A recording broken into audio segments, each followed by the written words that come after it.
Couple more minutes. 2 more minutes. Yeah, is everybody else here? Carly, Lydia. I just send the link to someone, see if they read.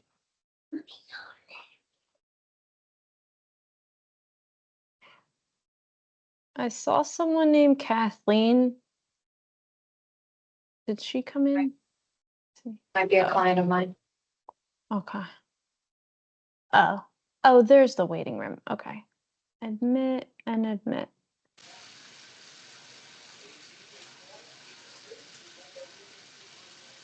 Okay. People also? Yeah. but if you Welcome, want- Janice.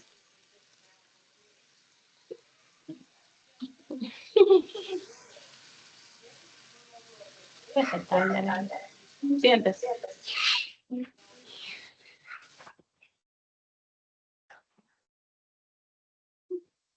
Just gonna give it a minute or two more, see who else comes, and then we'll get started, everyone.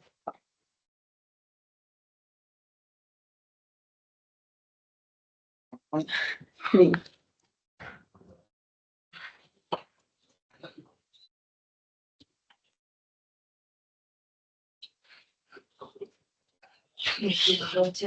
But we don't eat that kind of stuff. And then you make what?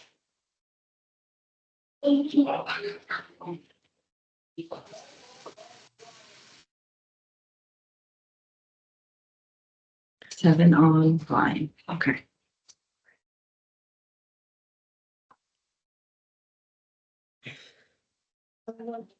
Oh,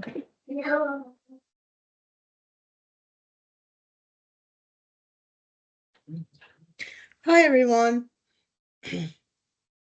hi, Amanda. Amanda for Shirley joining. from Emotions. Yeah, I could be on for about like till 5:30 and then I have to hop off, but I just wanted to get a feel for what you guys do and kind of that kind of Great, stuff. thanks for joining us. Thank you. You're welcome.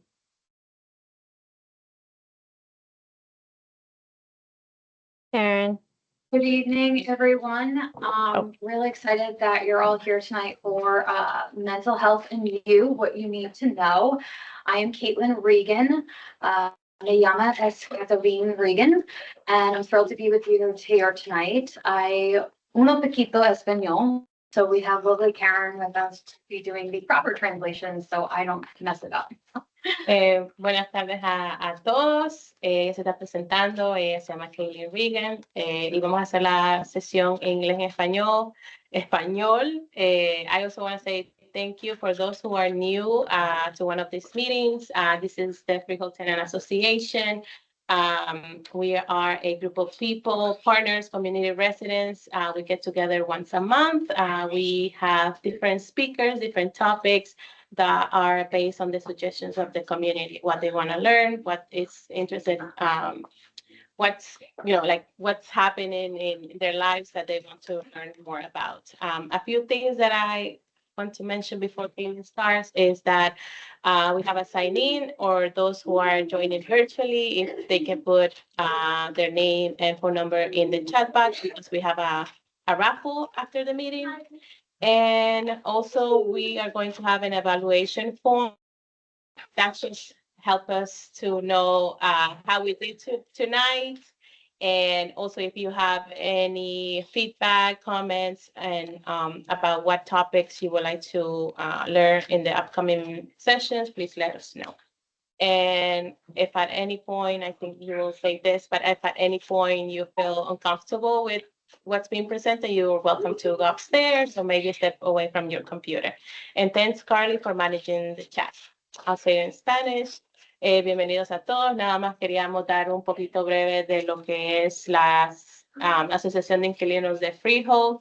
Es un grupo de residentes y de organizaciones que se reúnen para traer diferentes temas relacionados con la vivienda. Si por favor pueden poner su nombre y su teléfono en la cajita del chat, o los que están en persona pueden firmar el registro para así poder hacer una rifa al final de la reunión. También tenemos una evaluación al final de la presentación. Nos dejan saber cómo les pareció la reunión, si hay algún tema que a ustedes estén interesados en aprender, nos dejan saber. Y si en cualquier momento ustedes se sienten incómodos con lo que se está hablando, pueden irse a otro cuarto de su hogar o aquí en la biblioteca. Gracias. Go ahead, Kate. Hi. So I am the founder of Caitlin's Counseling Corner, a private practitioner for mental health counseling. And I think it's really important to get awareness out there about mental health and mental wellness, right? So what is mental health and why is it important? Right, we want to always pay attention to it's our emotional, mental, and physicality because it's all tied together. When we are dealing with heavy emotions of any sort, whether uncomfortable or comfortable, we want to keep in tune with how we are physically feeling and what's going on in our mind as well. What are the thoughts? What are the feelings that attach to that? And then what's the reaction to the behavior after that? So ella, como dijimos, ella se llama Caitlin Regan. Ella es fundadora de una práctica médica que se llama La Esquina de Caitlin, la consejería de la Esquina de Caitlin. Básicamente ella habla un poquito sobre qué es la salud mental y cómo nos afecta. La salud mental abarca todo lo que tiene que ver con el bienestar emocional, psicológico, social, cómo nos afecta nuestros pensamientos y eso va unido o notado con lo que es físicamente. So we also want to pay attention to mental health can be very difficult for some people to talk about and feel comfortable with. As Karen said before, we want to pay attention to what is our comfort zone and sometimes understand that with a professional, right, with always a licensed professional, we need to approach where we aren't comfortable to grow into greater comfort and a living and thriving mentality over just surviving the day to day. And this is what we learn with mental health awareness and mental health counseling. Cuando nosotros estamos conscientes de nuestra salud mental, si nosotros llegamos a hablar con un profesional, podemos así crecer, de hablar de estos temas que son un poco incómodos y así poder crecer y poder llegar a un punto en que se haga cómodo hablar de lo que es la salud mental.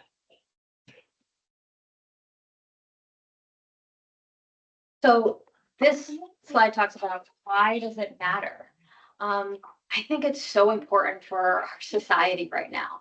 We have a turbulent time going on, especially here in America, but throughout the world as well. And many of us are connected to people around the world. And it weighs on us. It weighs on our emotions, our moods, our behavior, our ability to healthily function throughout the day. So if we pay attention to our mental health and how we are doing and learn coping skills that I'll talk about a little later, then we can still cope with the heavy burdens of living, but enjoy all the thriving moments that we want to build with our community and with our loved ones. ¿Por qué es importante la salud mental? Y Caitlin está hablando un poquito de que cómo que sabemos que estamos pasando por momentos diferentes aquí en Estados Unidos, en el país y en todo el mundo. Entonces es importante tener que nos puede influenciar en nuestros cambios de humor, de sentirnos felices o contentos. Entonces es importante aprender a manejar ese tipo de circunstancias. So this slide also talks about the physicality of it, right? So I'm anxious, right? And I'm starting my day and I've got a presentation at work and I'm getting anxious about it. Where am I feeling it? Well, so many people it's tied to, right? How many times I've heard like, oh, it's in my stomach. I feel so nauseous. Or like, oh, my body's so tight and I can't like move or breathe, right? It's weighing heavy on my chest. This is our mental health affecting our physicality, right? And this is not just a belief or thought pattern, but this is scientifically proven, right? We have the field of psychology with psychiatrists that do research. And programs like NAMI and SAMHSA, which I'll also get more into later, that do the research to show statistically how many people are being affected by their mental health. And constantly you hear from people like, oh yeah, I was, ready to do a meeting and I got so nervous that I almost passed out, right? You don't have a medical fainting disorder necessarily. You always want to check medically first and rule out medical. I'm going to put that out there as a, information statement. But when it comes back time and time again after all these medical tests that there's medically, physically nothing wrong in that respect, well, then we've got to turn to our mental health. What is going on in my life? The stressors, the anxiety that is influencing this all of a sudden problem I'm having with vertigo, right? And that's just an example. There's so many other things that it can tie to. Uno de los ejemplos que Kaylin está dando es sobre que a veces la salud mental afecta a lo físico. A veces nos sentimos ansiosos porque tenemos una presentación en el trabajo, entonces lo sentimos en el cuerpo, tal vez sentimos náuseas, sentimos vértigo, entonces lo sentimos en nuestro cuerpo. Ahora, ella está explicando que la salud mental puede afectar físicamente nuestro cuerpo. Ella habla sobre un estudio que hizo NAMI, que es una de las organizaciones que vamos a hablar más adelante sobre los recursos que ellos ofrecen, pero ellos hicieron un estudio en los que explican cómo nuestra salud mental, si no la chequeamos a tiempo, puede afectar nuestro cuerpo. Médicamente, ella está dejando en claro que primero ustedes obviamente vayan a un doctor a hacerse todos los exámenes físicos considerados, para ver si su dolor de estómago, por ejemplo, no viene de otra cosa. Pero muchas veces todas esas situaciones físicas se producen por un desorden de salud mental. So I'm also going to point out for this slide that it's not on the slide, but I want to bring to attention family systems, right? What does that mean? Individually, if I'm part of a family and I'm trying to be healthy, but my family is really unhealthy and functioning in an unhealthy manner, right? And this is not to say judgment upon families, but sometimes some families are just having a really hard time for whatever it may be. Finances, education, family member who is medically ill, and that's causing a certain level of trauma to the rest of the family, right? Our mental health can affect those around us and our loved ones that we're in consistent day-to-day contact with. So again, keeping in touch with my mental health and my awareness allows me to be a healthier member to interact with my family and loved ones. Otra cosa que no está en la pantalla, pero ella menciona es un sistema de familia. Es importante saber que tal vez algún miembro de nuestra familia, incluso nosotros, tal vez estemos pasando por alguna situación de salud mental y eso también afecta a todos los que están a nuestro alrededor, a nuestros familiares. Entonces es importante saber cómo actuar. Tenemos que saber darnos cuenta de que nuestra salud mental afecta. Si nosotros estamos bien, nuestra familia va a estar bien también. So common mental health issues. The ones I have on the screen tend to be the most common: depression and anxiety, mood disorder, substance abuse, and PTSD, or what we know as post-traumatic stress disorder, for those who have been involved in a traumatic situation that has embedded and now is showing in our everyday behaviors, or what we would call triggers.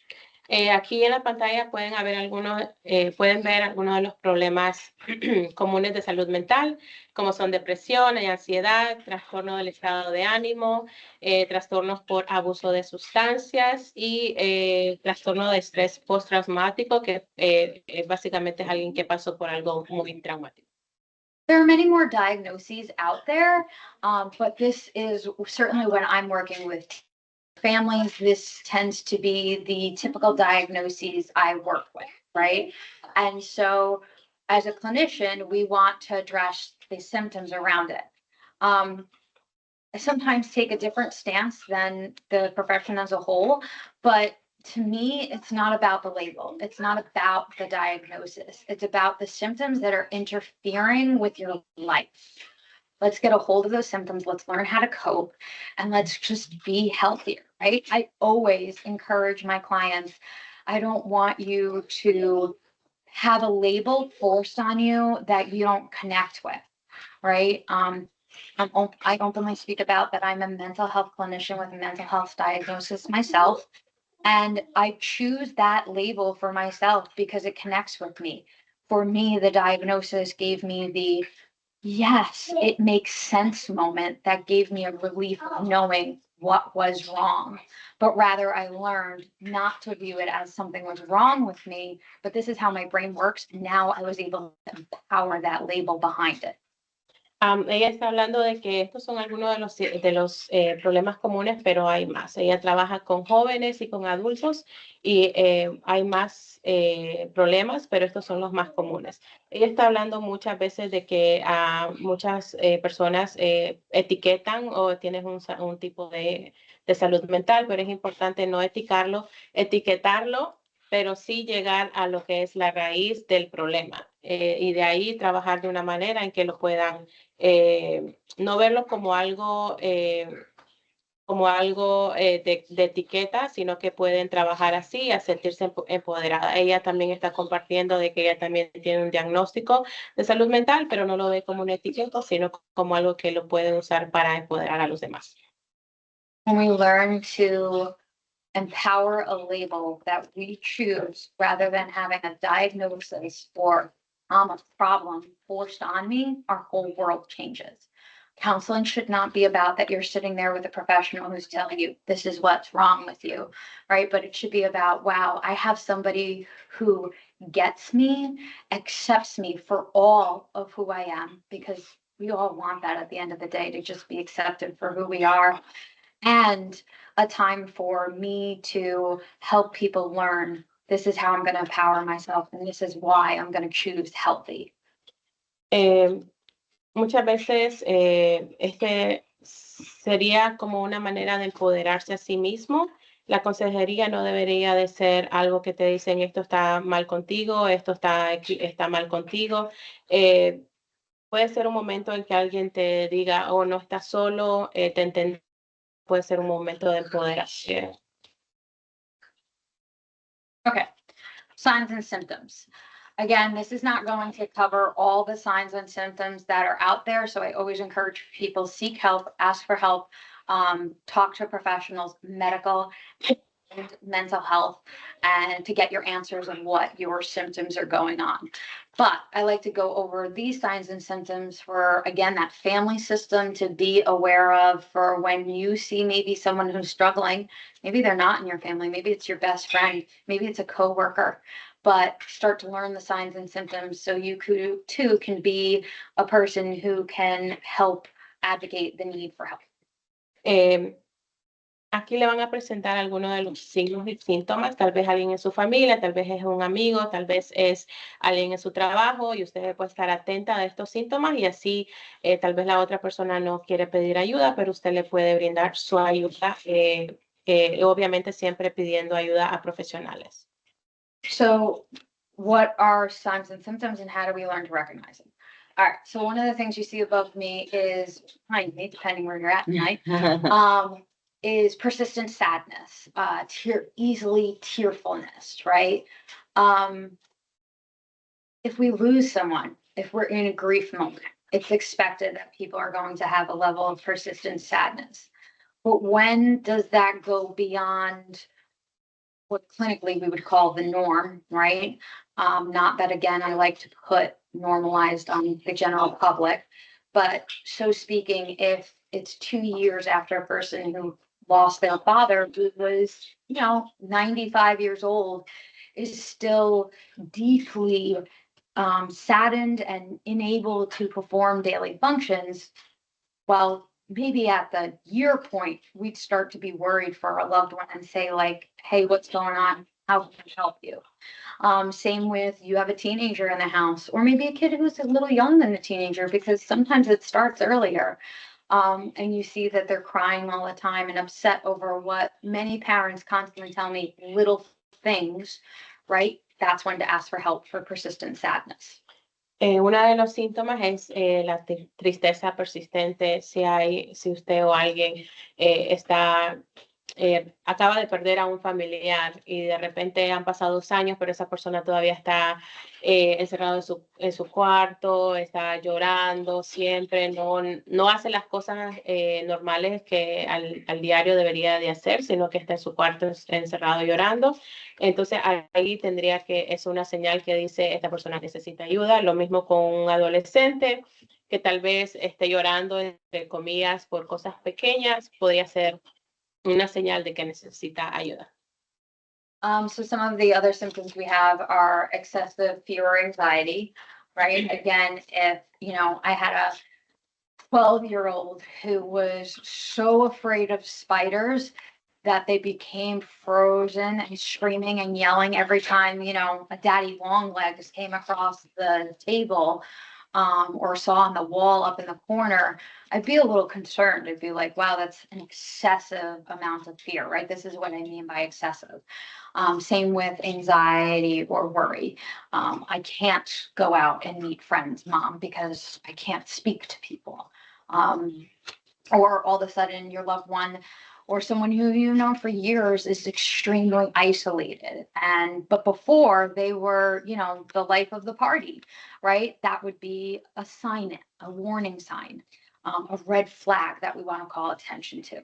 And of course, anytime there's extreme mood changes, right? So I think of this as like the barometer, right? That's swinging back and forth. If from one aspect to the other, we go from one moment, I'm completely sad, to the next moment, I swing with no intermediate in between.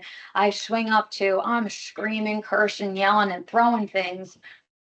Loved one, as a friend, as a coworker, as a supervisor, I'd be highly concerned and telling the person, let's get you help, right? Talking with them.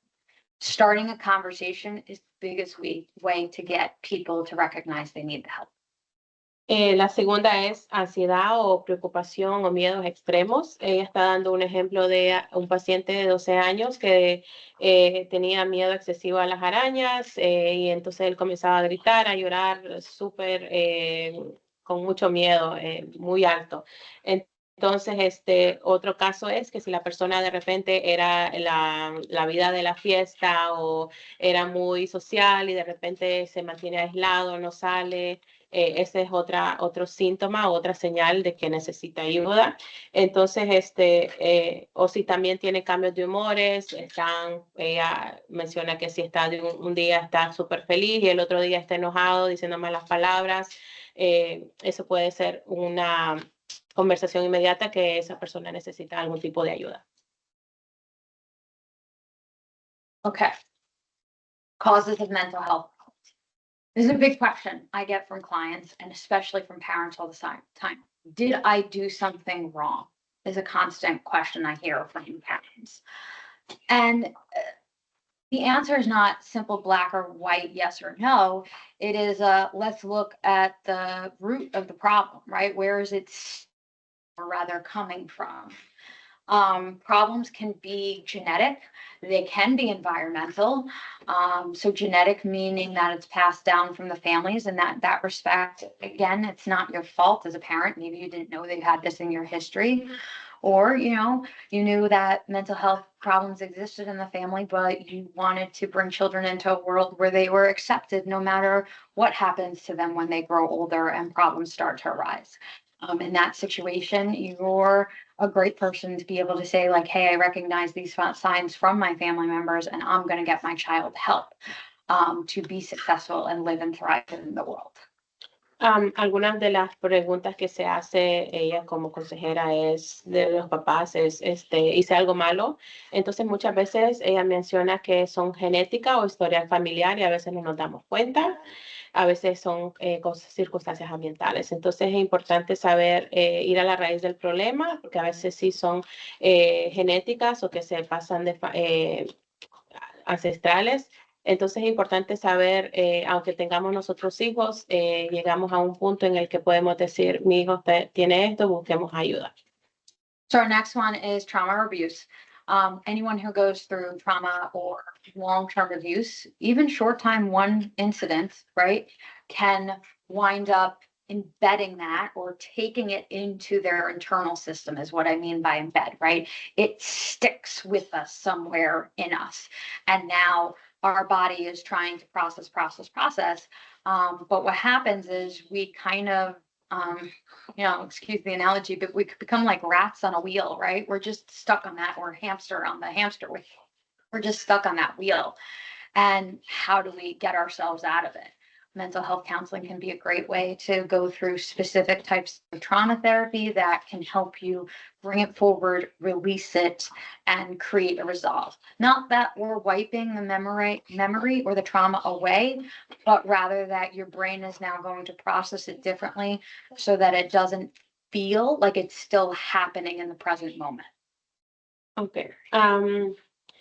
La otra es, una de las causas es trauma o abuso. Y nada más toma un incidente para que la persona cree ese trauma.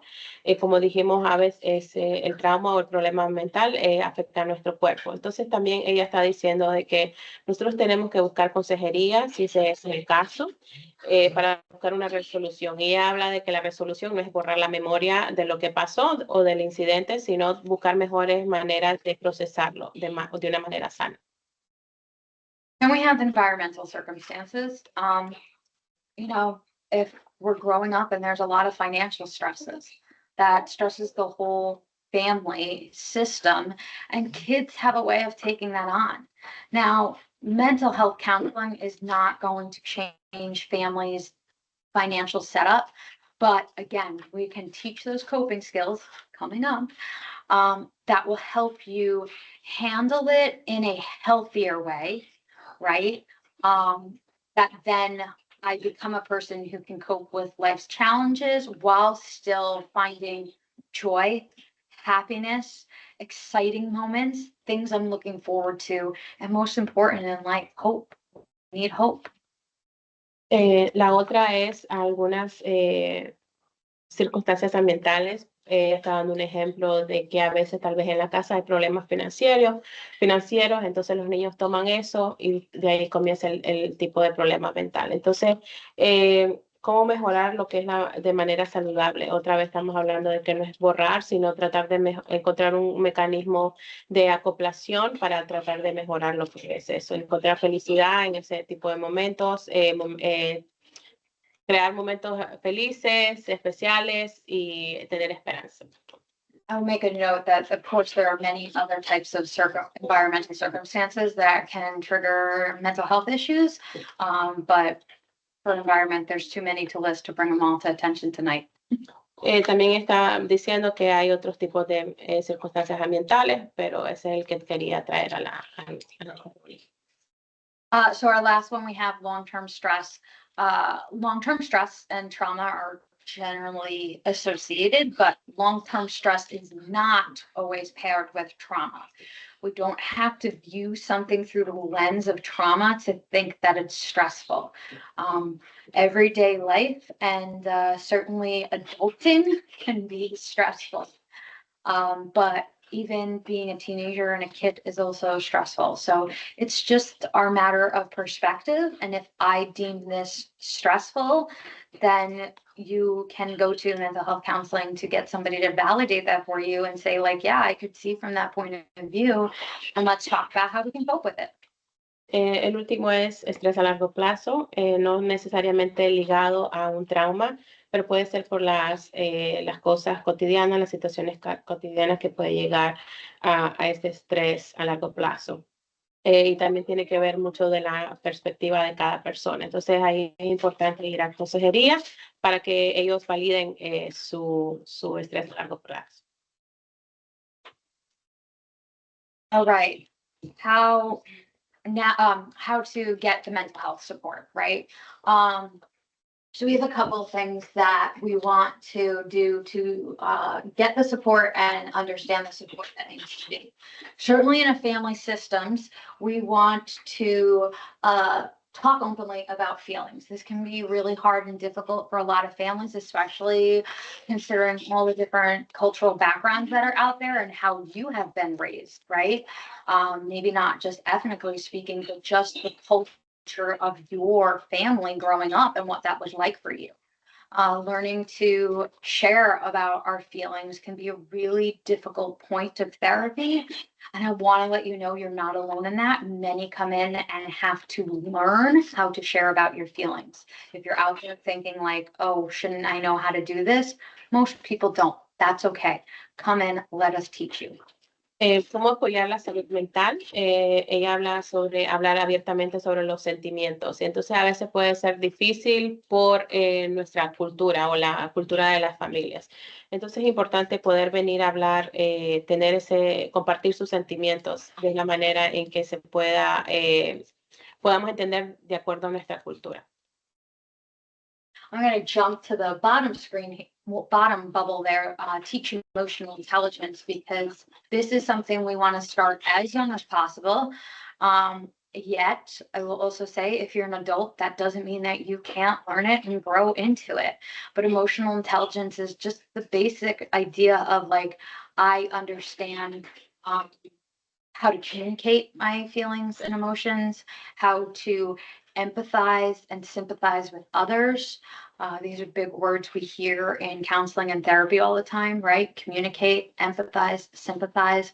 And then the other one is regulating our emotions, which I will touch on a little bit later as well, what exactly that means. But this is what it is to teach emotional intelligence. At the end, I'm going to give some resources, and there's some really great resources if you do have kids to help them learn emotional intelligence that will teach you too if you're a little older. La otra parte es enseñar inteligencia emocional y esto básicamente ella está diciendo que recomienda que los padres comiencen a hablar con los niños cuando son pequeños.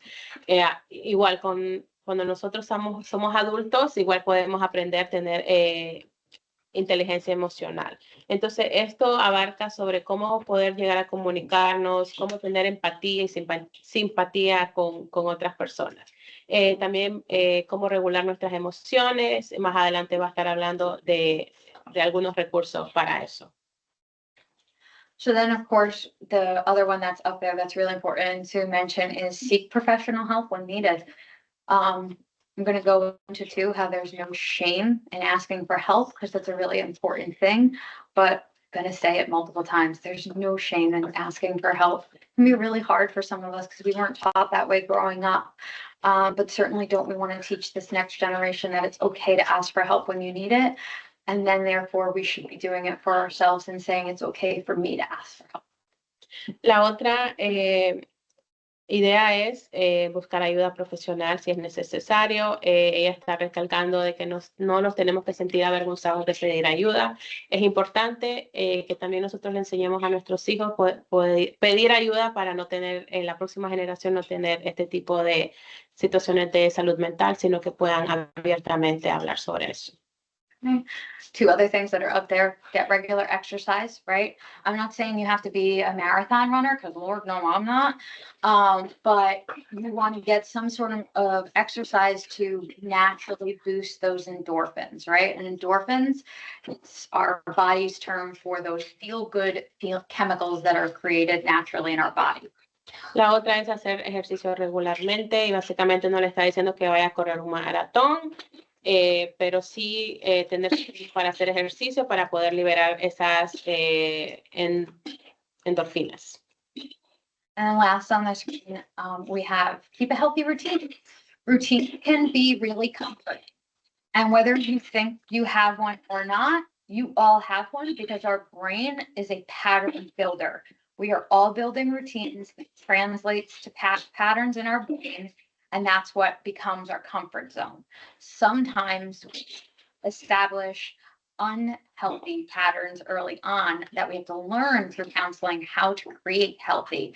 But it's all creating that routine and understanding what is going to help us feel comfortable and healthy and good.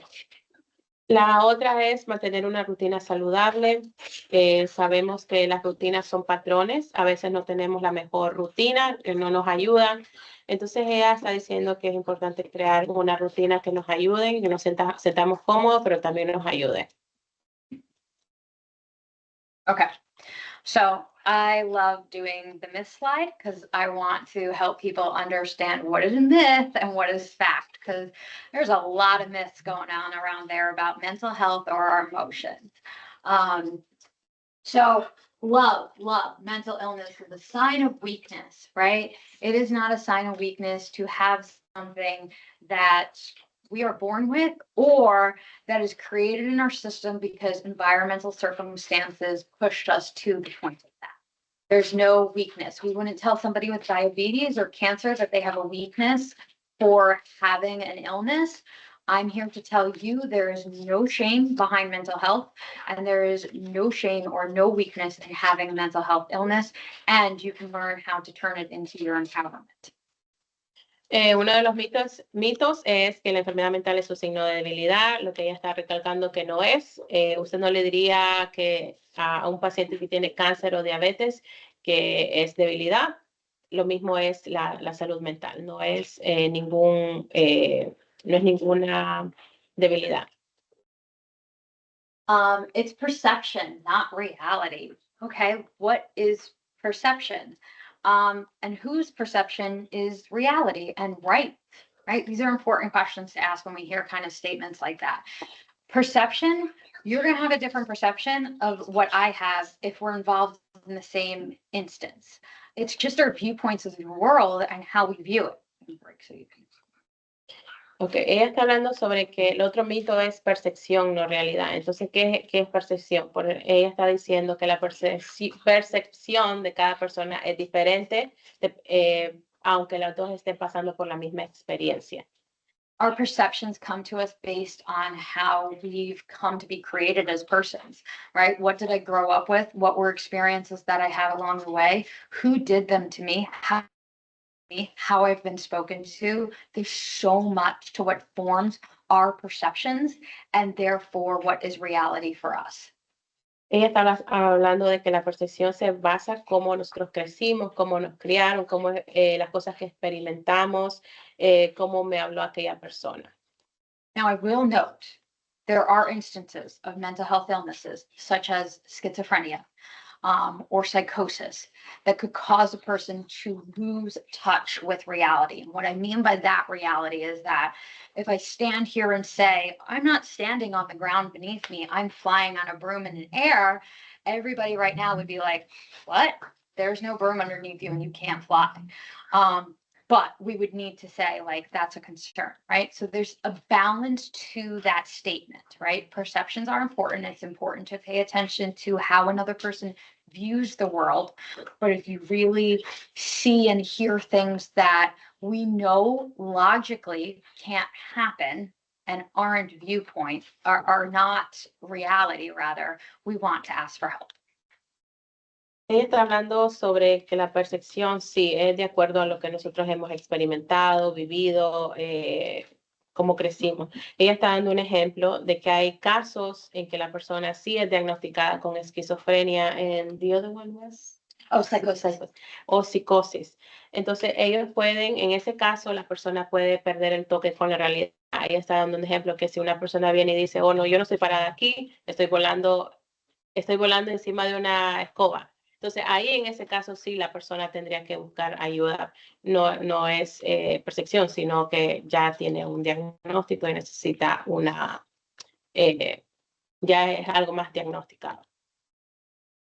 So then we have just act happy, you'll be happy, right? Put a smile on your face, it'll be better.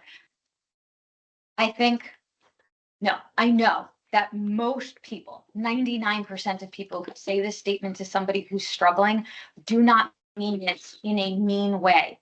But 99% of people who are struggling and hear those statements say to me, it just made me feel so little. It just made me feel not heard. They can't understand me. Why does no one understand me, right? Sometimes people, what they're going through calls for sadness or fear or anxiety. It's okay to just say to that person, wow, I can understand how really hard that is for you. And let me just sit here and be with you. To that point, I don't have it, but there's a really cool video on Google by Renee Brown of empathy versus sympathy that teaches us really well through a little cartoon. So if anyone wants to Google that at some point, that's a cool one to look up. El siguiente es, actúa feliz y serás feliz, que en muchos casos no es así. Muchas de las personas que tienen un problema de salud mental y escuchan que otra persona le dice, solo actúa feliz y será feliz, se sienten más pequeños, sienten que no están siendo escuchados, que no los entendemos. Entonces es importante decirle a la otra persona, sabes que te escucho, te entiendo, sé por lo que estás pasando. Ella está recomendando, you put in the chat, Jenna? Okay.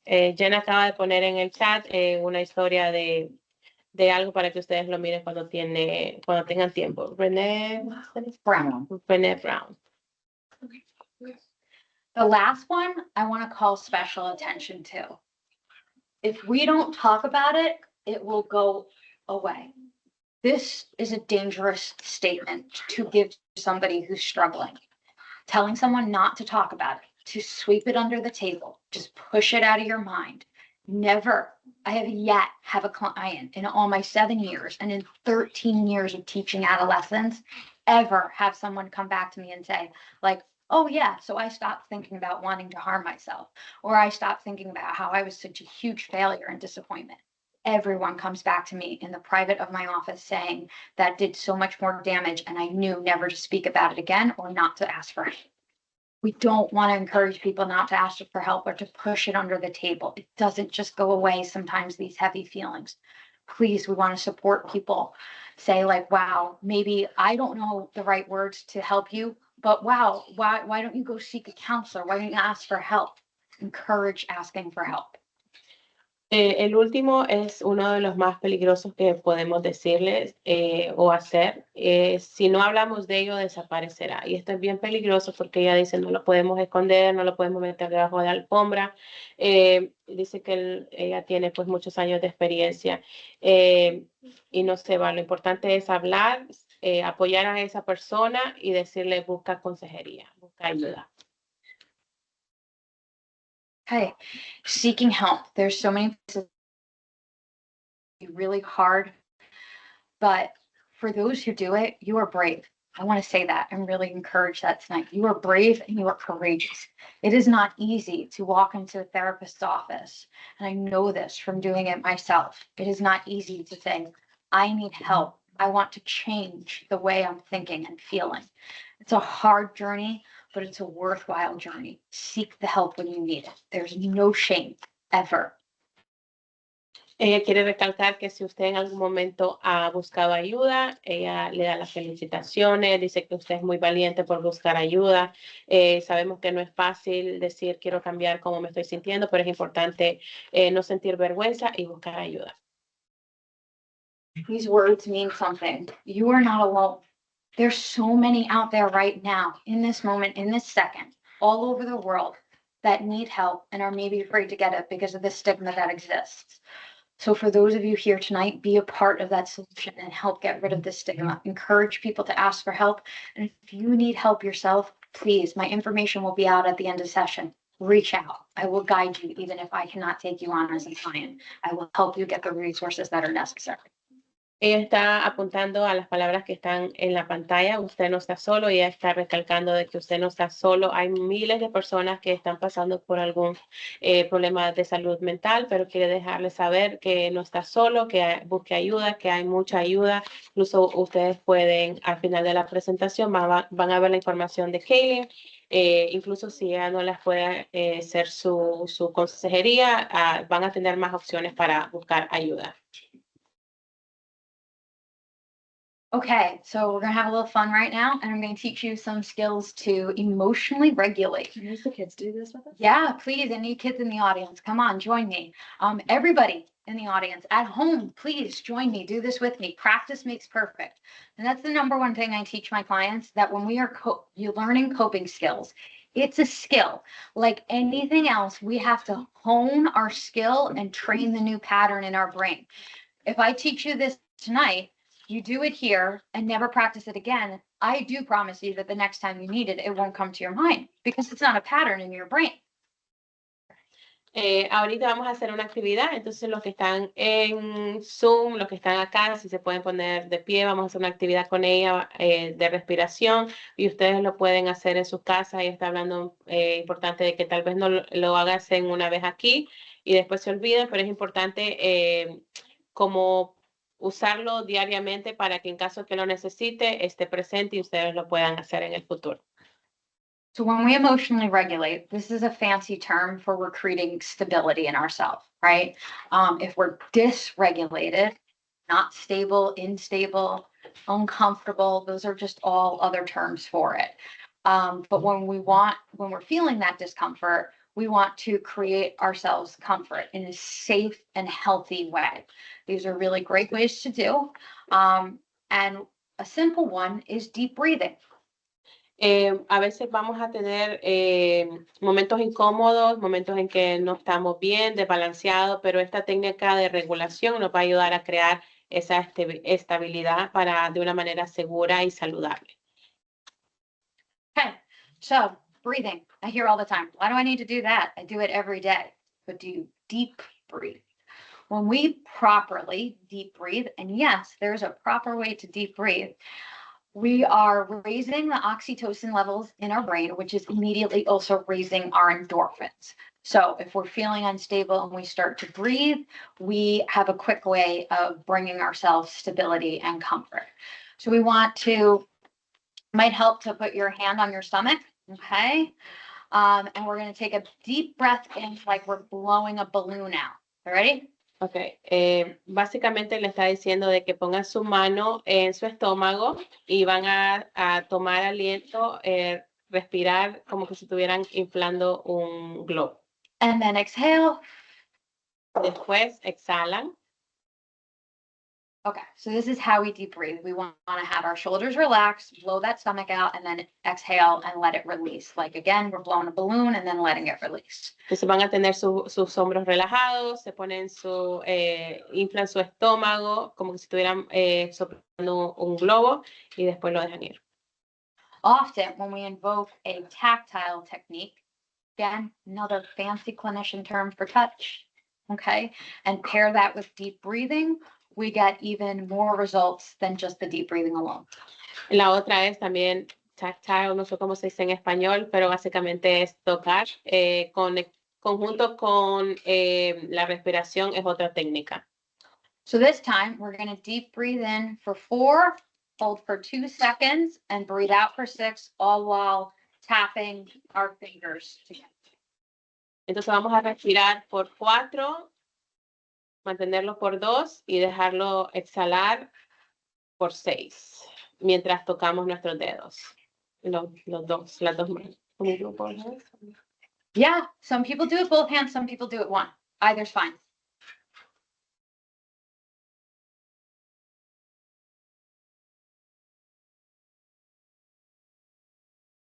Now, if we add the third step, it really makes our brain hard to concentrate on a fourth that was bothering us, right? So if I'm anxious, but I'm concentrating on tapping, breathing, and counting, my brain's having a really hard time going back to the anxiety now.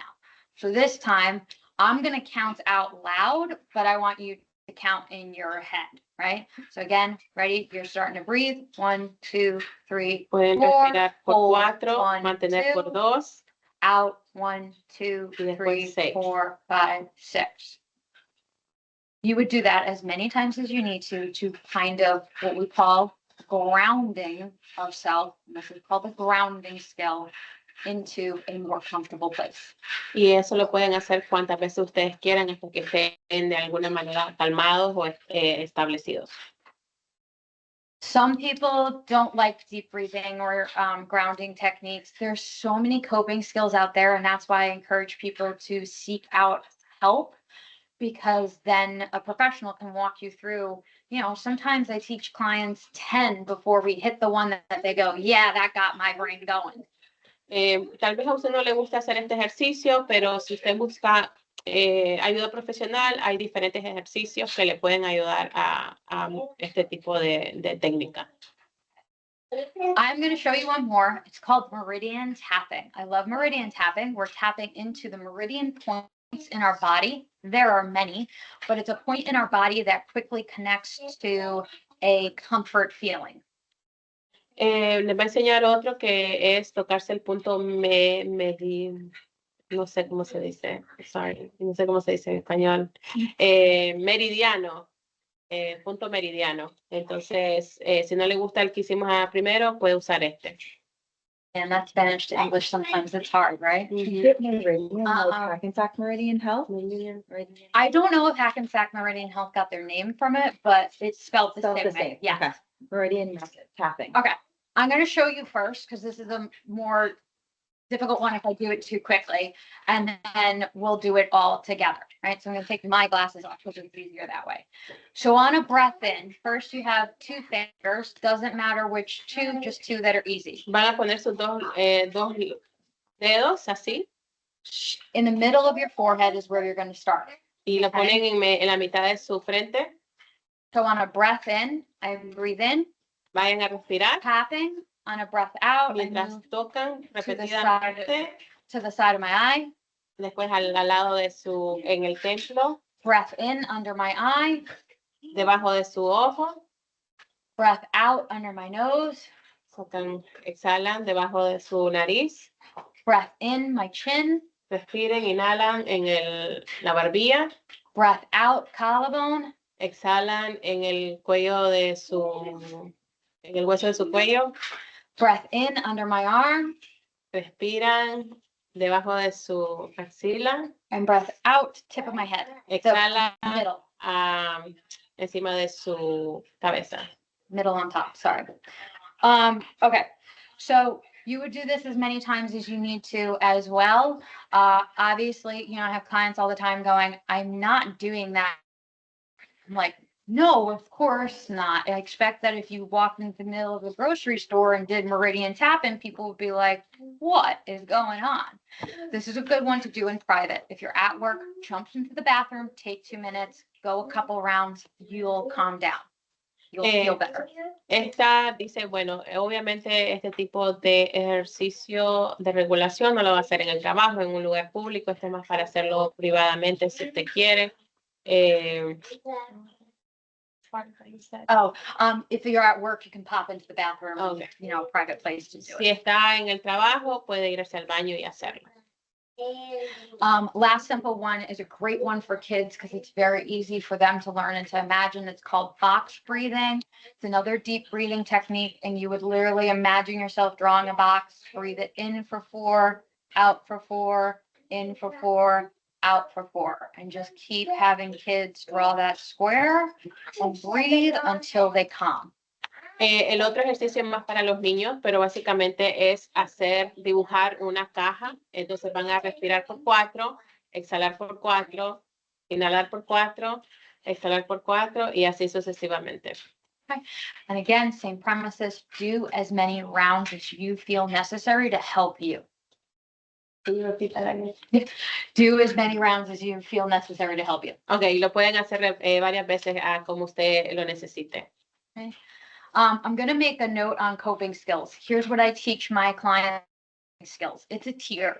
First, we try to do these skills on our own. If that doesn't work, go to tier 2. Reach out to a loved one that you feel comfortable with, sharing your feelings and speak to them. If that doesn't work, please seek professional help. And we're going to go over resources in a minute. Las habilidades para tratar de estas situaciones de salud mental, ella está diciendo si con sus propias habilidades no puede, el siguiente paso es buscar a un familiar que usted tenga la suficiente confianza para compartir cómo se siente. Si eso no funciona, entonces debería de buscar ayuda profesional. These are a bunch of resources that are really helpful. I'm going to come back to this slide I'm going to leave this slide up while everybody asks their questions. That way people can copy down resources as necessary. These are really great resources for those you are here today. I have a flyer that has these resources on it printed for you if you don't want to write down yourself, both in English and Spanish. En la pantalla pueden ver algunos de los recursos que están disponibles para ustedes. También los que están presentes, hay unos volantes, unos folletos con recursos de salud mental. Los va a dejar en la pantalla mientras contestamos si tienen preguntas para que ustedes lo anoten. Okay, any questions? ¿Alguna pregunta? Any on the chat? Eli. Oh, I yeah. have a question. So you mentioned the importance of teaching kids emotional intelligence from a young age, Mhm, but also how it's still possible to learn as an adult. mhm. I'm kind of in this transition of life right now where, the kids kind of becoming the parent to Yeah. parents. And I know that my friends are experiencing this too. I was wondering if you had any tips for how to approach that conversation with maybe your parent, for example, or someone who hasn't had that example before, and you want to encourage them maybe to have the same emotional intelligence. Yeah, great question. So conversation is key to anything, right? Can she repeat it in? Oh, yeah, sorry, go ahead. Está preguntando si ella puede dar algunos tips, algunos consejos de cómo comenzar esa conversación para los padres. Sabemos que la inteligencia emocional se debería de comenzar cuando son niños, pero ¿cómo podemos comenzar esa conversación como adultos? Anyone at any age can learn. I have a couple clients who are in their 60s and they're still trying to learn and change. I think first and foremost, people have to want to learn and grow and change, right? I say all the time in my profession, I can't help those who don't want the help. People have to recognize the need. But certainly if you're having a parent that you're a younger generation and you're trying to get your parent or your grandparent to understand, I sit down with my 95-year-old grandma all the time and, she's an open-minded person. So it's easy to have a conversation and say like, I learned this today. Can I share it with you? What do you think on that? Right? I always love throwing that question out there. What do you think on that? Because that helps them repeat their own responses out loud and kind of get it talking, because then you get an idea of where they're coming from to say like, well, I agree or disagree and have a conversation, right? Those conversations start to become more and more heated. Walk away, end the conversation. You're not going to change people's mind who don't want to change or grow. And it's not worth escalating yourself. Sometimes in families, and this is the hardest thing, I get it from having lived it. Sometimes in families, you just have to agree to disagree. And sometimes we just have to say like, not a healthy person to be in my life anymore. It's a really hard decision. That's a really quick answer. I encourage you, like, again, talk to a professional, get some tips from maybe your own therapist, see me afterwards since you're here in person, and I can expand further. Ok, la respuesta era, es importante que las personas ya adultas, 60 y pico, que son mayores, es importante que quieran aprender, que salga de ellos mismos, ¿verdad? No se puede forzar a nadie a querer aprender sobre este tipo de conversación. Ella está comentando de que ella se sienta con su abuela de 95 años y comienzan a preguntarse, ¿qué piensas sobre esto? ¿Qué piensas de este tema? Ahí así comienzan a conversar. La abuelita de ella es más mente abierta, pero si en caso de que nuestros familiares no tengan una mente tan abierta, es importante saber poner límites y también saber que uno puede estar de acuerdo a estar en desacuerdo. I'm going to quickly highlight NAMI, the National Alliance of Mental Illness. That's a great resource because they have a lot of family education, free classes, free webinars, videos that are a great way to teach someone of an older generation who hasn't had this before. Ella quiere apuntar o dejar saberles que NAMI, ellos tienen es la Alianza Nacional para las Enfermedades Mentales, ellas tienen mucha información y recursos para las familias como clases gratis, videos. Do we have any other questions? I think we have time for one more, and then please feel free to email me if you want to discuss further anything that I didn't get to tonight. ¿Alguna pregunta? Nothing in the chat. Okay. I do have a question though. Yeah. You talked about, engaging the younger generation. I love that statement that you made, like breaking generational habits, like we don't have to talk about this, just shove it down, you'll feel better. I'm super open with my boys about that. And I just wonder, what is the appropriate age or time frame to really get away from, well, that's toddler behavior versus this is really something we need to work on. And I'll give you an example. You mentioned something that happens often, getting frustrated or really, really upset about little things. What are we classifying for a 4-year-old as a little thing, right? Like, how do you kind of know the difference? If you can talk to some strategies or examples that you might have. Okay. Jenna está preguntando que sabemos que algunas de las enfermedades son generacionales, de no hablar, de esconder, de no tocar esos temas. La pregunta de ella básicamente es, ¿cómo saber la edad apropiada o cuando ya no es comportamiento de los niños que tienen 4 o 3 años, sino ya es otra cosa? Okay, so first thing I'm going to point to is the Everything Parents Guide to Emotional Intelligence in Children. Great book, really gives great tips and tricks and techniques and understanding yourself of what emotional intelligence is to introduce to your children. La respuesta de ella es recomendar este libro, es la guía de los padres para un cambio para la inteligencia emocional, y aquí van a encontrar tips y técnicas que pueden utilizar para sus hijos. But generally speaking, we want to help. You know, I don't think it's too young to start teaching children ways to regulate their emotions, right? It's different how we teach children. It's sometimes harder because we don't have the language. To that effect, for anyone with children from like that are probably about 12 and younger, right? If you're still reading picture books in the household and doing story time with your kids, this is a great series. The Dragon series, if you Google it, you have to type the Dragon series kids book, right?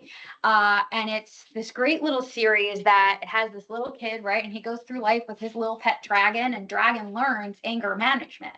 Dragon learns the word no, right? And it's a great emotional wellness book series for children. There's 75 books in total. So literally, if your kid's going through it, it has Dragon learns about divorce for kids who are in a household that's getting divorced, because it's really hard for kids to understand. Dragon series is a great series. I use it all the time.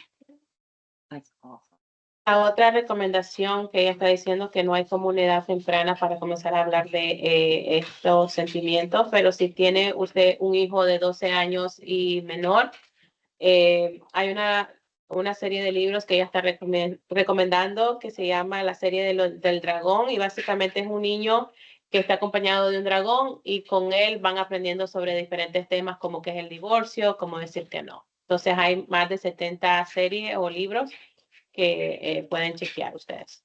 The temper tantrum stage, which we see a lot in the younger children, like generally speaking, and I am not a certified child therapist, right? Okay, I want to put that out there. But from my experience of working with lots of families that have little kids, the temper tantrum age should start to phase out somewhere around that 6, 7, 8, right? If your 10-year-old is still having meltdown temper tantrums and your 10-year-old is of an appropriate cognitive level, no physical disabilities, right? Things come into play that could excuse that behavior. But again, if your kid is really hate the word normal, but sometimes there's nothing else to say, typical 8-year-old or 10-year-old or 12-year-old, they should not be out on the floor screaming, yelling, and kicking because you said no for something tonight.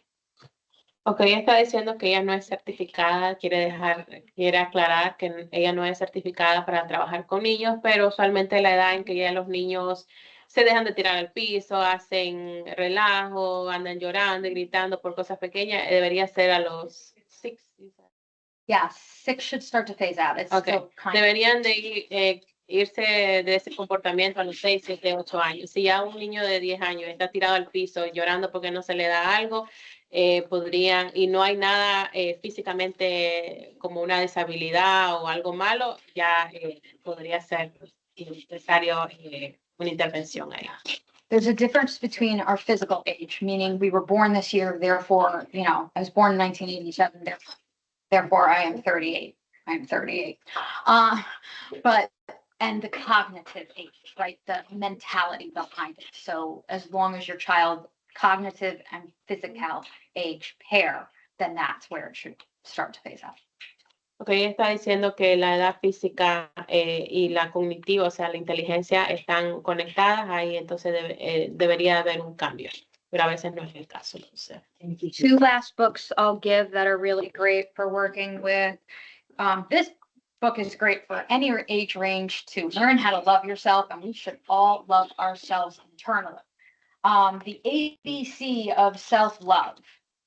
Este libro también es el ABC de amor propio. Es un buen libro para amarnos, ya que todos deberíamos de amarnos nuestro propio ser.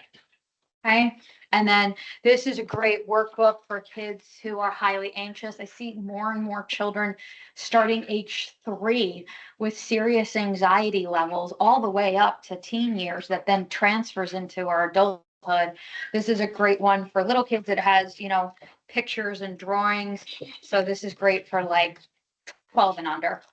Este libro también es bueno para los niños que son menos de 12 años, que tienen mucha ansiedad o miedos. Hey, I want to thank everyone for joining tonight. I'm going to be sticking around for those of you that are here and want to talk. Those of you that are virtual, please feel free to email my, oops, did not do that correct. And yeah, my credentials are here and that has my email on it. So please feel free to email. Those of you that are here live, my business card and pamphlet are here. Please feel free to take and anytime, give me a call. Have a good night, everyone. Buenas noches. Thank you y gracias. Bueno, buenas noches. No. Bye, ladies. Diana acaba Thank de you. poner en el chat la información de Kaylin. Los que están en persona, si tienen alguna pregunta, la pueden de donde ella. Carly's also putting the Credible Mind resource in there, Okay. in the chat as well, if you want, just to do a little plug. También en el chat, Carly está poniendo otra página de donde ustedes pueden obtener ayudas y recursos. And the survey too, Karen, the e-bell survey. Okay, thanks, Carly. También Yeah. tenemos la evaluación. Los que están aquí, tenemos la evaluación para que nos dejen saber cómo hicimos hoy. Los que están en el chat la pueden llenar. Recuérdense que si nos da su nombre y su teléfono, entra a la rifa de una tarjeta de regalo. Así que lo pueden poner ahorita en el chat. Thank you so much, everyone. Gracias. I also want to mention that we have some flyers for upcoming events. We have the vaccine clinic tomorrow at Casa Freehold, vaccines and HIV and syphilis testing. And also we have the health fair on Saturday, I 10 will to be 1. there. She will be there. Bye. Yeah. And a lot of the other partners, the Freehold area health department will be there. And we're going to have some resources, raffles, and a bag of produce. Tenemos los volantes para la clínica, que es mañana. Si necesita algunas vacunas, el sábado tenemos la feria de salud, que van a haber diferentes recursos, rifas, y también si necesita, bueno, vamos a dar una bolsa de verduras gratis. Okay. Everyone, thank you. Thank you. Buenas noches. Buenas noches. Gonna shut it.